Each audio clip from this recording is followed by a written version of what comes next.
It was 8:12 a.m. when the first 911 call crackled in, but by then, the child was already gone. Behind him lay a story of violence, lies, and a family's darkest secret, and detectives would soon find that the clock between violence and silence was the crime's cruelest weapon. The address was unremarkable, a modest home in a quiet Milwaukee suburb. When officers arrived, they found a family in disarray. The father, 21-year-old Davario Cruz, stood at the front door, face blank, eyes hollow. Beside him, 31-year-old Charlotte Kurek, his partner and mother of the children, clung to a coat once soiled and stained. In the living room, toys scattered, walls silent witnesses to what had happened inside. In the back seat of their car, 4-year-old Dante Campbell lay limp, his skin pale, lips gray, jaws slack. Paramedics attempted resuscitation, but it was too late. He'd suffered massive trauma. The state crime lab would later document bruises across his torso,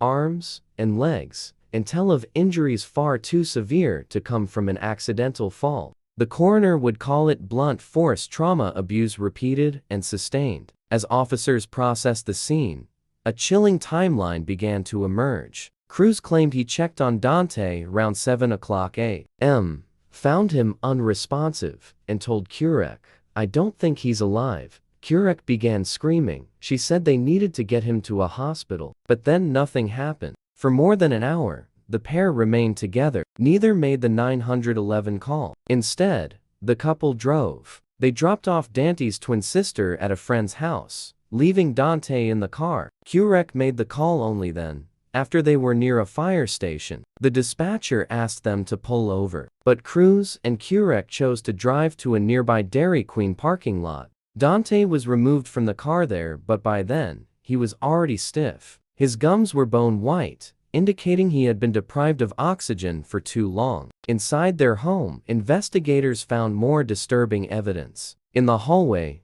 a child's shoe had a dark red stain, possibly blood. The twins' home had chaotic scenes, bike strewn, walls scratched, signs of neglect. In the garage, more than a pound of marijuana was discovered. But the biggest shock came when Dante's twin sister, interviewed by investigators, had bruises of her own, bandages over a swollen eye, scratches on her face. When asked who hurt her, she answered quietly, "Daddy." Law and Crime, the mother, when initially questioned, said Dante had fallen down the stairs. She claimed bikes had piled on him. But her story unraveled under pressure. She later admitted she lied, out of fear, and told a horrific truth. "My son looked like he got his ass beat by a grown man." Through forensic evidence and injury patterns, authorities pieced together what likely happened. Dante was beaten repeatedly sometime before dawn. Cruz, when asked how hard he had struck his son, admitted an almost casual measure, a 7 or 8 on a scale from 1 to 10. He also said, astonishingly, "I only used my hands." Detectives confronted Kurek with the twins' injuries. She wept. She admitted that Cruz had been heavy-handed. She said she believed she had addressed the problem, but the question haunted them. Why wait? Why not call for help when Dante first showed signs of suffering? The prosecutors would argue that the delay was intentional, a cruel pause after violence, the lethal gap between harm and hope. The case attracted outrage. Locals whispered of previous CPS involvement. Neighbors claimed the couple left their children alone at night. The twins had cried out, unimpaired by neglect. Cruz allegedly sold marijuana from the car parked in front. Kurek had saved a CPS worker's number in her phone under CPSB. As pressure mounted, Cruz and Kurek were arrested. Cruz was charged with first-degree reckless homicide, repeated physical abuse causing death, and chronic neglect. Kurek faced charges of chronic neglect as well. Bail was set at $250,000 for Cruz, $100,000 for Kurek. Law and Crime. Their court appearances marked the beginning of a legal battle that would force painful secrets into the light. But just when everyone believed the case was clear, detectives uncovered a hidden twist. The twin sisters' case had almost vanished, not part of the charges at first, not central in media coverage. Yet her injuries, her words, and her silence would become key. A forensic pathologist, in reviewing her medical records, noted bone fractures that did not align with accidental falls. When officers dug deeper, Kurek confessed something that stunned the prosecution team. Cruz's violence was not impulsive, it was orchestrated over months. She revealed that she had joined in covering up injuries, of distracting medical professionals from asking the right questions. She admitted that she had been afraid not just for herself, but for her own children's lives. When they unlocked the basement storage room sealed, rarely used, they found a box of video files, recordings of home surveillance, and a hidden memory card. On it, a short clip from 2 nights before Dante's death. In dim light, the figure of Cruz loomed over Dante, his arm raised, the child's gasp audible. The file's timestamp, a little after 2 o'clock a.m. The footage was grainy, but the violence was unmistakable. And then detectives found the most damning entry, a text thread between Cruz and Kurek at 6:45 a.m. That morning, a message from Cruz: "I'm done. Let's just say we found him unresponsive." Kurek's reply: "Do it." The shockwave hit the courtroom and the community. The mother was complicit, not just a terrified bystander, but a participant in calculated silence. But when the clerk read out the timestamp on a murder warrant, Cruz made a sudden motion, asking for counsel. Kurek broke down. The gallery gasped. They had known the trial would be brutal, but no one expected betrayal at that degree. The house on South 35th Street was no longer a home. Yellow tape flapped in the cold November wind. Inside, detectives picked through toys and shattered family photos, pieces of a life that had rotted behind closed doors. But that morning, they uncovered something that would change the course of the entire investigation: a child's secret. Beneath the loose floorboard in the twins' shared room, investigators found a tiny pink notebook, a battered voice recorder, and a few folded scraps of paper. The notebook's cover read in crayon, "Me and Dante." The handwriting was small, and even that of a little girl who had seen too much. Detective Rebecca Langston, a 17-year veteran with the Milwaukee Police Department's Child Abuse Unit, opened the first page. Inside were sentences that made her blood run cold. "Daddy hits us when we cry. Mommy tells me to be quiet. Dante said he doesn't want to wake up anymore." The voice recorder was worse. The first audio file was faint, the rustle of sheets, a man's heavy breathing, then a soft, trembling voice whispering, "Please stop, Daddy." The timestamp? Just 2 days before Dante's death. Detectives froze. The notebook wasn't just evidence, it was testimony from a child too young to speak in court. As the evidence team processed the room, Kurek sat in the interrogation chair downtown. She looked nothing like the mother in family photos. Her once blonde hair was matted, her face gray from sleepless nights. Across from her, Detective Langston slid the notebook forward. "Your daughter wrote this," Langston said quietly. "You know what this means, don't you?" Kurek broke. She covered her face and sobbed. Between gasps, the words came spilling out, a confession that painted a far darker picture than anyone imagined. She said Cruz's anger had been building for months. He hated that Dante cried too much, that he wet the bed, that he wasn't tough like a boy should be. Every small mistake was punished: a slap for spilling milk, a punch for touching the TV remote. But then, something shifted. Cruz began timing his punishments. He would hit Dante, then force him to stand in silence, saying, "We wait now." Waiting teaches him. It wasn't discipline, it was ritual. Kurek admitted that she once tried to stop him, but Cruz turned the violence on her. He broke her phone, threatened to take the children and disappear. The message was clear: if she talked, she'd lose them all. But the most chilling part came when Langston asked about that morning. "Why wait an hour?" Kurek's eyes darted up. "He told me to wait. He said if we called too soon, they'd know. He made me promise to sit with him until he was sure." Sure of what? That Dante was really gone.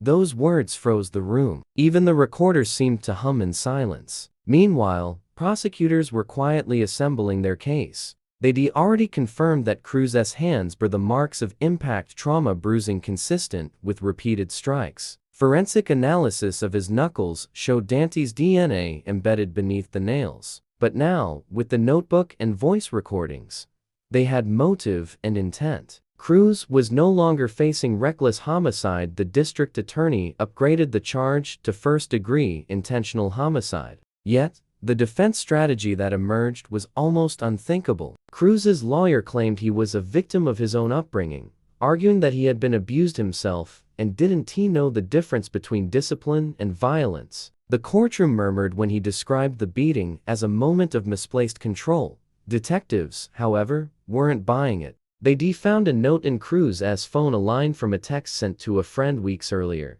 "Sometimes you got to teach them early who's boss." As the trial began, Milwaukee's courthouse overflowed with reporters. Parents held signs outside reading, "Justice for Dante." Inside, photos of the boy smiling in a blue t-shirt, gap-toothed and innocent, were displayed before the jury. The air was thick with grief and rage. When the prosecution played the voice recording, the courtroom fell dead silent. Every word from the tape, Dante's quiet pleading, the thud, the whimper, left a scar on everyone who heard it. A juror openly wept. Even Cruz turned his face away. But what came next twisted the story again. Midway through the trial, prosecutors introduced a surprise witness, Curec's mother, who had flown in from Michigan. She testified that her daughter had called her months before Dante's death, whispering on the phone, "Mom, he's going to kill one of them."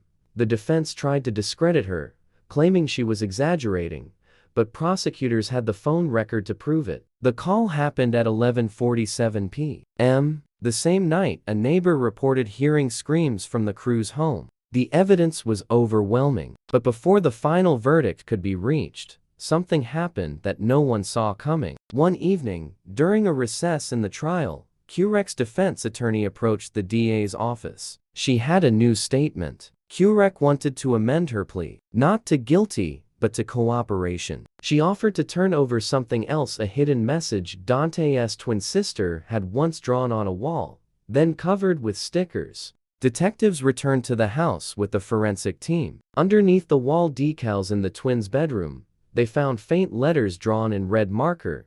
"Daddy hurt Dante. Mommy watched."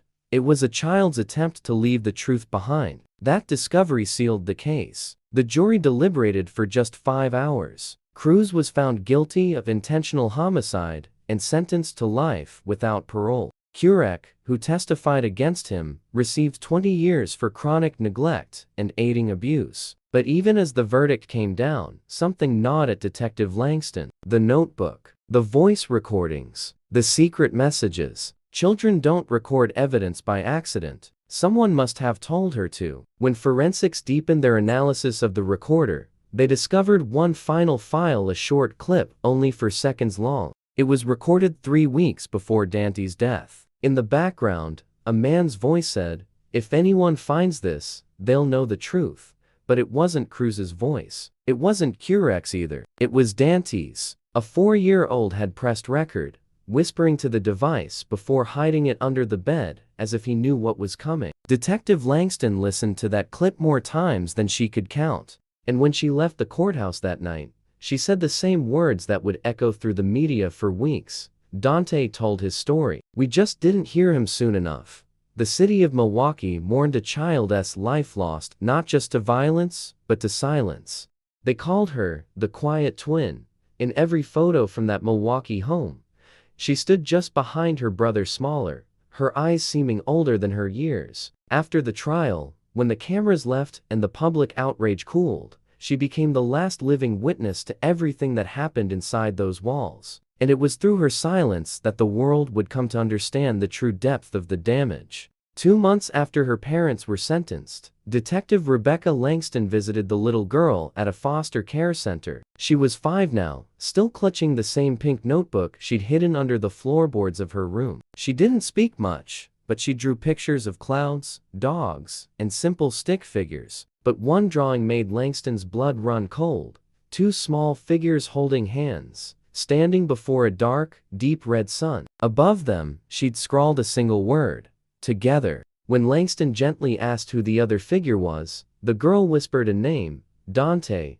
It would take months of therapy and immense patience to piece together the full story. Through play therapy sessions, child psychologists discovered that the 4-year-old twins had made a plan, the kind only children could devise. Dante had told his sister that if bad things happen, she had to hide the notebook and the audio recorder he'd given her. He warned her, never tell Daddy where. He told her, that's how people will know. Somehow, in that small, battered body, fear had sharpened into foresight. Even at 4, he knew the truth needed to be saved. The psychologist later testified that Dante's twin often woke up screaming his name. In her sleep, she'd repeat phrases their father, Dario Cruz, would say, stop crying, be a man, don't tell. Each phrase was another fragment of evidence, a horrifying glimpse into a home that had become a prison. Meanwhile, the case of Dario Cruz and the children's mother, Charlotte Kurek, had ignited a national firestorm. Lawmakers demanded sweeping reviews of Wisconsin's Child Protective Services. Neighbors who once claimed they saw nothing were now furious,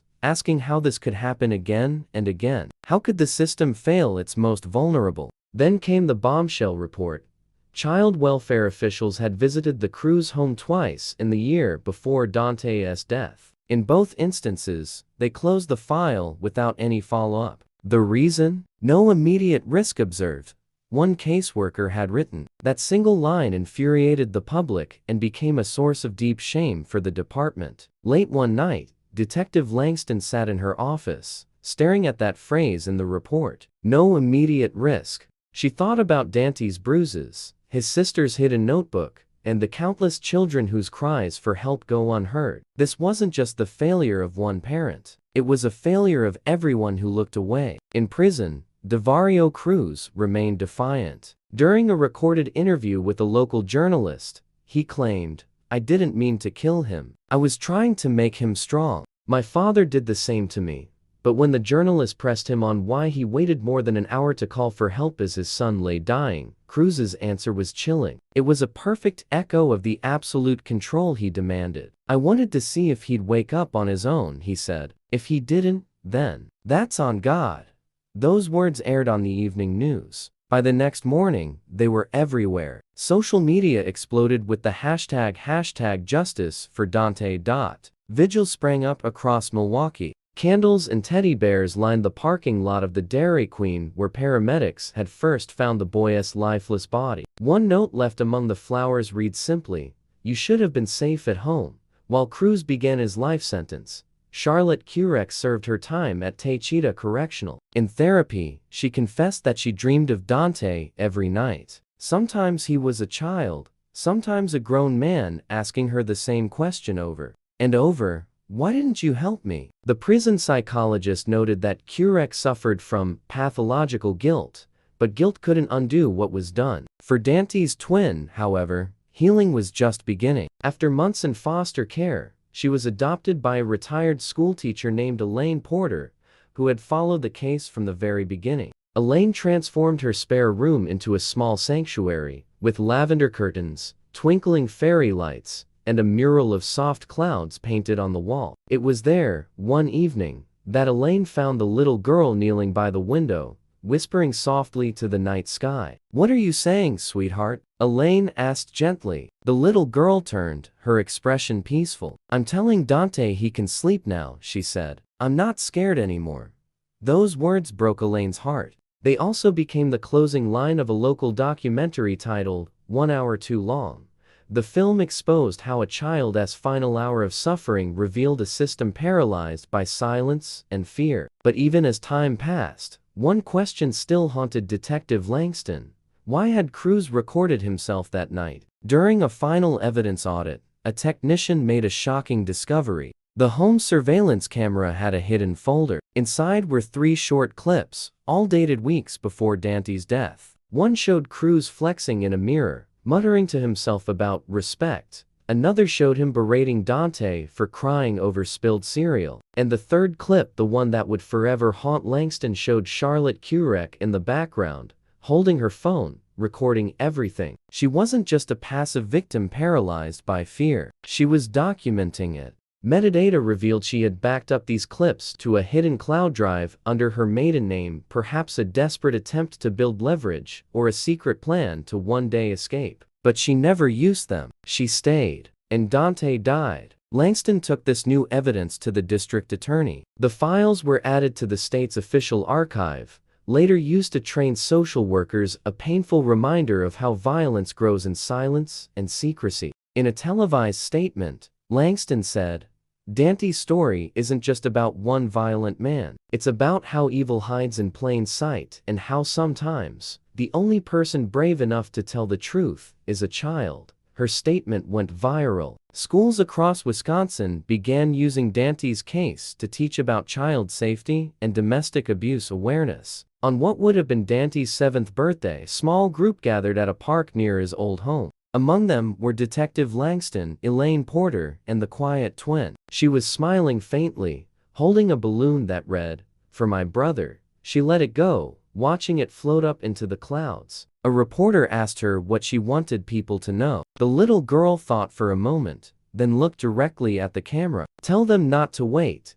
Those four words became the closing message on news broadcasts across the country. Don't wait. Because 1 hour, the same hour Cruz and Curec sat in silence while Dante lay dying, was the hour that could have saved him. Years later, the city of Milwaukee tried to move on. The Dairy Queen parking lot where Dante Campbell died was repaved. The old house on South 35th Street was sold and remodeled, painted a bright, cheerful yellow as if a new coat of color could erase the memory of what happened inside. But for retired detective Rebecca Langston, the case never really closed. It had been 5 years since the trial, yet Dante's name still lingered in her reports, her nightmares, and her conscience. She'd left the department, but she kept one file, a weathered brown folder marked Campbell closed. Only, she knew it wasn't. Not really. 3 months after the verdict that sent Cruz to prison, an anonymous email landed in her inbox. No subject,